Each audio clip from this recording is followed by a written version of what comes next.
सियावर रामचंद्र की सियावर रामचंद्र की जय सिया राम। उत्तर प्रदेश की राज्यपाल आनंदीबेन पटेल, राष्ट्रीय स्वयंसेवक संघ के परम पूजनीय सरसंघ चालक डॉक्टर मोहन भागवत जी, उत्तर प्रदेश के मुख्यमंत्री योगी आदित्यनाथ जी, श्री राम जन्मभूमि तीर्थ क्षेत्र ट्रस्ट के अध्यक्ष पूज्य महंत नृत्य गोपाल दास जी, पूज्य संत समाज, यहां पधारे सभी भक्तगण, देश और दुनिया से इस ऐतिहासिक पल के साक्षी बन रहे कोटि कोटि राम भक्त, देवी और सज्जनों, आज अयोध्या नगरी भारत की सांस्कृतिक चेतना के एक और उत्कर्ष बिंदु की साक्षी बन रही है। आज संपूर्ण भारत, संपूर्ण विश्व राममय है।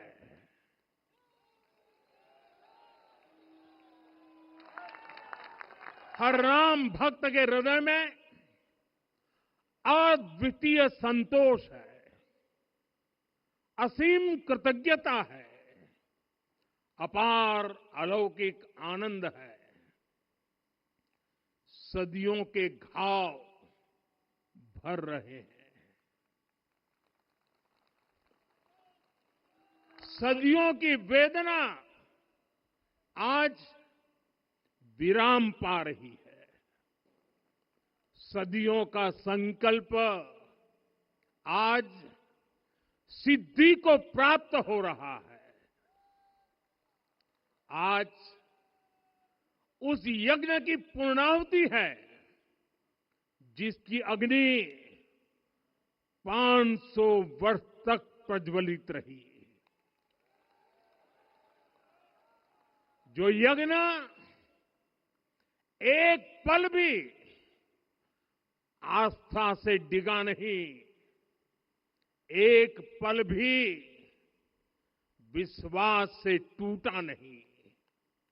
आज भगवान श्री राम के गर्भगृह की अनंत ऊर्जा, श्री राम परिवार का दिव्य प्रताप इस धर्म ध्वजा के रूप में इस दिव्यतम भव्यतम मंदिर में प्रतिष्ठापित हुआ है।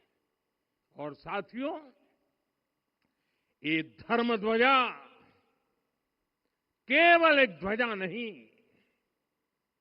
ये भारतीय सभ्यता के पुनर्जागरण का ध्वज है। इसका भगवा रंग, इस पर रचित सूर्य वंश की ख्याति, वर्णित होम शब्द और अंकित कोविदार वृक्ष राम राज्य की कीर्ति को प्रतिरूपित करता है। ये ध्वज संकल्प है, ये ध्वज सफलता है, ये ध्वज संघर्ष से सृजन की गाथा है, ये ध्वज सदियों से चले आ रहे स्वप्नों का साकार स्वरूप है। ये ध्वज संतों की साधना और समाज की सहभागिता की सार्थक परिणति है। साथियों, आने वाली सदियों और सहस्त्र शताब्दियों तक ये धर्म ध्वज प्रभु राम के आदर्शों और सिद्धांतों का उद्घोष करेगा। ये धर्म ध्वज आह्वान करेगा, सत्यमेव जयते नानृतम, यानी जीत सत्य की ही होती है, असत्य की नहीं। ये धर्म ध्वज उद्घोष करेगा, सत्यम एक पदम, ब्रह्म सत्य धर्म प्रतिष्ठित, अर्थात सत्य ही ब्रह्म का स्वरूप है, सत्य में ही धर्म स्थापित है। ये धर्म ध्वज प्रेरणा बनेगा, प्राण जाए पर वचन न जाही, अर्थात जो कहा जाए वही किया जाए। ये धर्म ध्वज संदेश देगा, कर्म प्रधान विश्व रची राखा, अर्थात विश्व में कर्म और कर्तव्य की प्रधानता हो। ये धर्म ध्वज कामना करेगा, बैर न विग्रह आस न त्रासा, सुखमय ताही सदा सब आशा, यानी भेदभाव, पीड़ा परेशानी से मुक्ति, समाज में शांति और सुख हो। ये धर्म ध्वज हमें संकल्पित करेगा, नहीं दरिद्र को दुखी न दीना, यानी हम ऐसा समाज बनाएं जहां गरीबी न हो, कोई दुखी या लाचार न हो।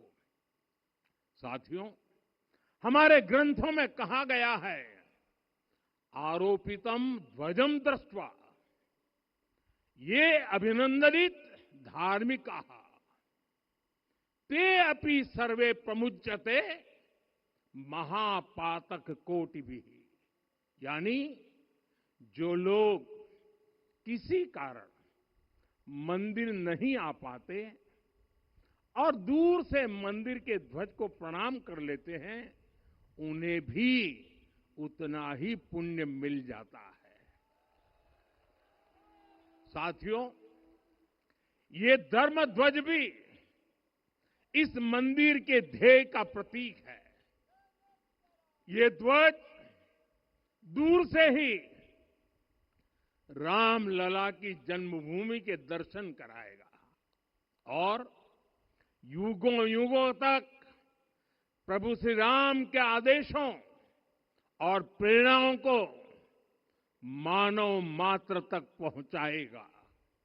साथियों, मैं संपूर्ण विश्व के करोड़ों राम भक्तों को इस अविस्मरणीय क्षण की, इस अद्वितीय अवसर की हार्दिक शुभकामनाएं देता हूं। मैं आज उन सभी भक्तों को भी प्रणाम करता हूं, हर उस दानवीर का भी आभार व्यक्त करता हूं जिसने राम मंदिर निर्माण के लिए अपना सहयोग दिया।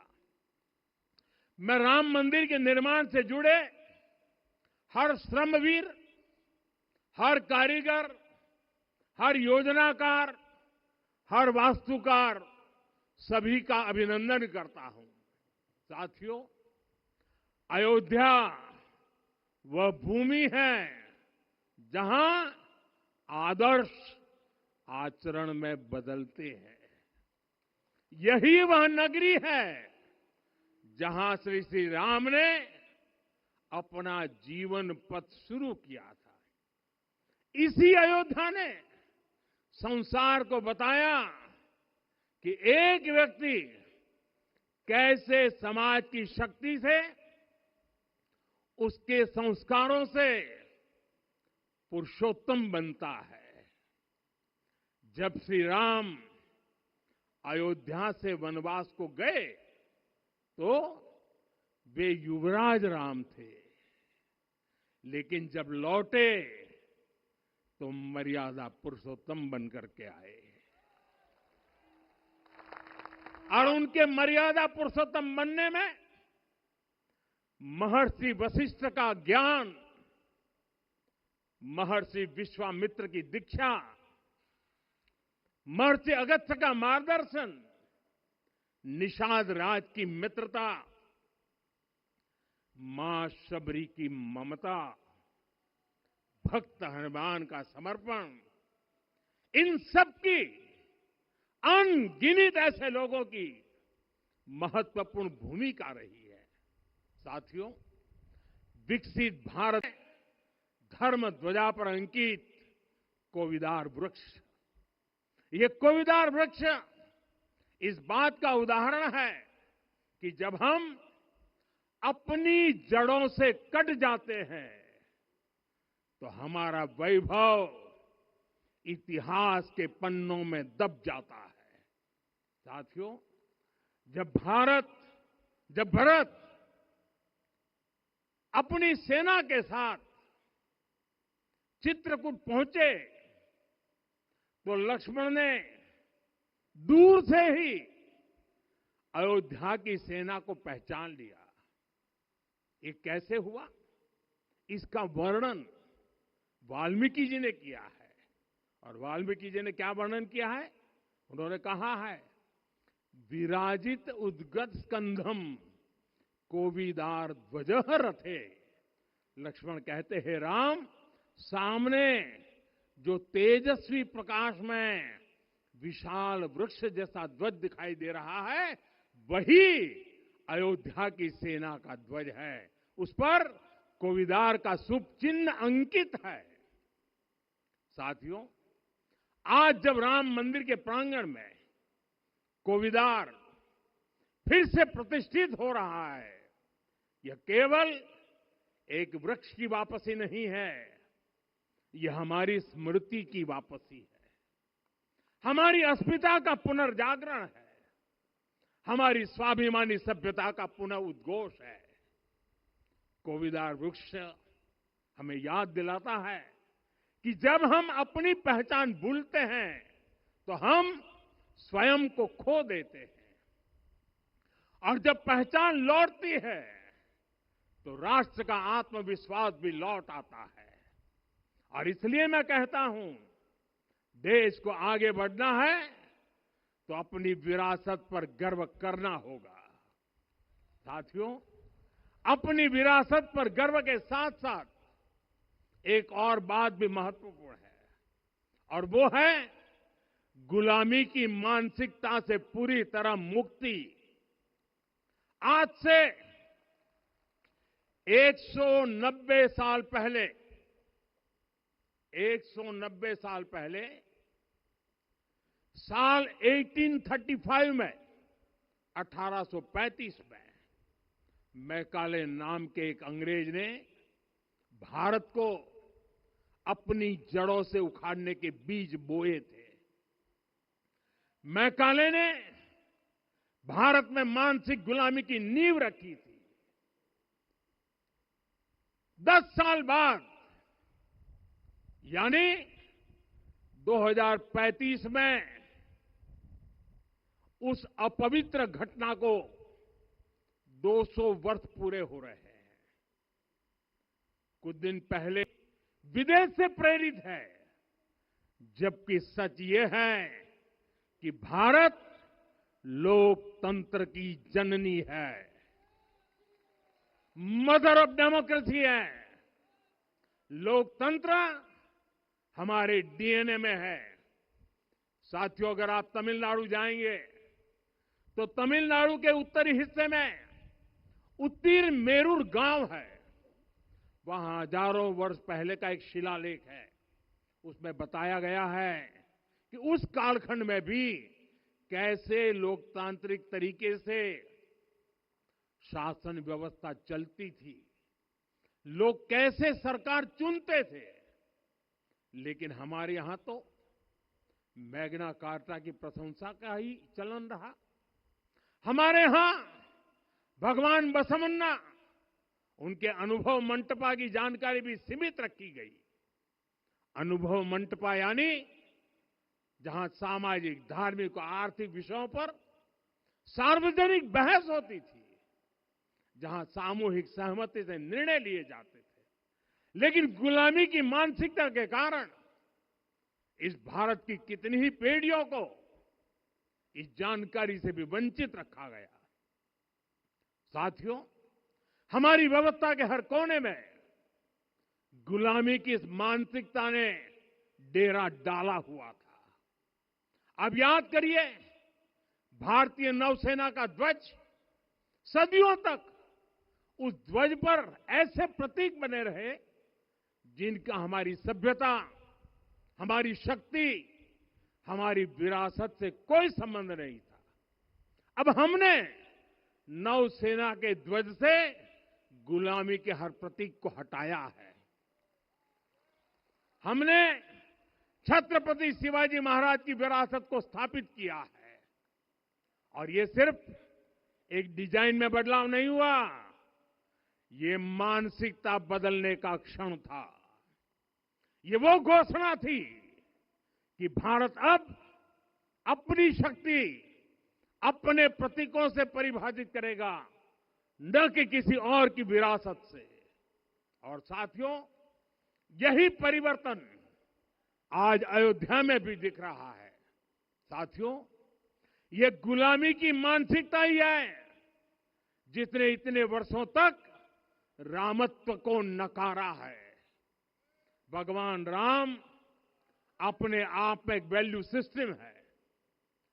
ओरछा के राजा राम से लेकर रामेश्वरम के भक्त राम तक और शबरी के प्रभु राम से लेकर मिथिला के पाहुन राम जी तक, भारत के हर घर में, हर भारतीय के मन में और भारतवर्ष के हर कण कण में राम है। लेकिन गुलामी की मानसिकता इतनी हावी हो गई कि प्रभु राम को भी काल्पनिक घोषित किया जाने लगा। साथियों, अगर हम ठान लें अगले 10 साल में मानसिक गुलामी से पूरी तरह मुक्ति पा लेंगे, और तब जाकर के ऐसी ज्वाला प्रज्वलित होगी, ऐसा आत्मविश्वास बढ़ेगा कि 2047 तक विकसित भारत का सपना पूरा होने से भारत को कोई रोक नहीं पाएगा। आने वाले 1000 वर्ष के लिए भारत की नींव तभी सशक्त होगी जब मैकाले की गुलामी के प्रोजेक्ट को हम अगले 10 साल में पूरी तरह ध्वस्त करके दिखा देंगे। साथियों, अयोध्या धाम में रामलला का मंदिर परिसर भव्य से भव्यतम हो रहा है और साथ ही अयोध्या को संवारने का काम लगातार जारी है। आज अयोध्या फिर से वह नगरी बन रही है जो दुनिया के लिए उदाहरण बनेगी। त्रेता युग की अयोध्या ने मानवता को नीति दी। 21वीं सदी की अयोध्या मानवता को विकास का नया मॉडल दे रही है। तब अयोध्या मर्यादा का केंद्र थी, अब अयोध्या विकसित भारत का मेरुदंड बनकर उभर रही है।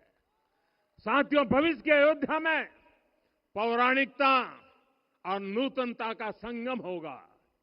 सरयू जी की अमृत धारा और विकास की धारा एक साथ बहेगी। यहां आध्यात्म और आर्टिफिशियल इंटेलिजेंस दोनों का तालमेल दिखेगा। राम पथ, भक्ति पथ और जन्मभूमि पथ से नई अयोध्या के दर्शन होते हैं। अयोध्या में भव्य एयरपोर्ट है। अयोध्या में आज शानदार रेलवे स्टेशन है। वंदे भारत और अमृत भारत एक्सप्रेस जैसी ट्रेनें अयोध्या को बाकी देश से जोड़ रही हैं। अयोध्या वासियों को सुविधाएं मिले, उनके जीवन में समृद्धि आए, इसके लिए निरंतर काम चल रहा है। साथियों, जब से प्राण प्रतिष्ठा हुई है तब से लेकर आज तक करीब करीब 45 करोड़ श्रद्धालु यहां दर्शन के लिए आ चुके हैं। ये वो पवित्र भूमि है जहां 45 करोड़ लोगों के चरण रज पड़े हैं और इससे अयोध्या और आसपास के लोगों की आय में आर्थिक परिवर्तन आया है, वृद्धि हुई है। कभी अयोध्या विकास के पैमानों में बहुत पीछे थी, आज अयोध्या नगरी यूपी के अग्रणी शहरों में से एक बन रही है। साथियों, 21वीं सदी का आने वाला समय बहुत महत्वपूर्ण है।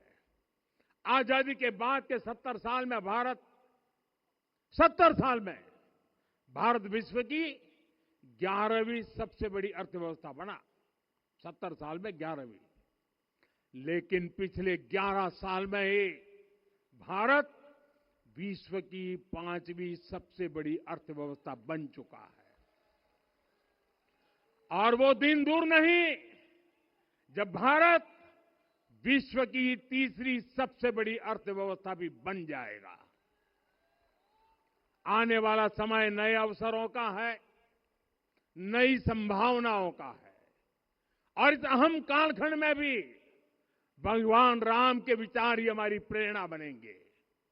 जब श्री राम के सामने रावण विजय जैसा विशाल लक्ष्य था, तब उन्होंने कहा था, सौरज धीरज ते ही रथ चाका, सत्यशील दृढ़ ध्वज पताका, बल विवेक दम परहित गोरे, क्षमा कृपा समता रजु जोरे।